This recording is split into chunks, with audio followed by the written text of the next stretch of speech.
Good evening. Can you hear me? All right. I'm Marissa Moorman. I'm a professor in the history department. I teach African history, and I'm going to introduce the film tonight. It's called Me Kuchu, and the film has two directors, Catherine Fairfax Wright, who's with us tonight and will join us for a Q&A after the film, so I'll introduce her then. And the other filmmaker is Malika Zuhal Waral. She's not with us this evening. I'm just going to say a couple of things about the film.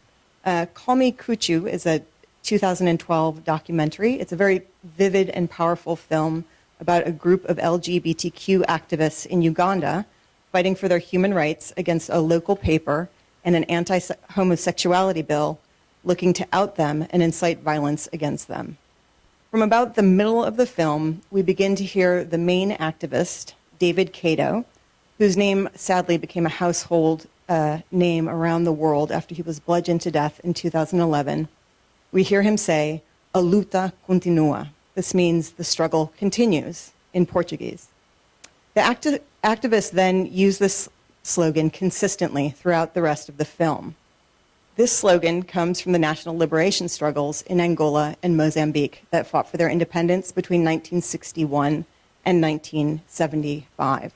So the slogan has a kind of interesting trajectory moving from these two liberation movements, and it then picks up a kind of Pan-Africanist ring and has a kind of regional resonance when it's picked up by the anti-apartheid movement, when the ANC in particular moves into countries in the region, particularly in Angola and Mozambique itself after 1975. The anti-apartheid movement starts to use the slogan, "A luta continua." So the slogan then has national, regional, and Pan-African significance as a call for liberation. I want to suggest to you that in the context of this film, it's got a kind of global resonance as well. It's used in the film to make a call for human rights as a kind of ongoing anti-imperial struggle. The evidence for that, for this piece, its anti-imperialness, will become evident over the course of the film. And here, the slogan gains its kind of global trajectory, or the global arc of its trajectory as well.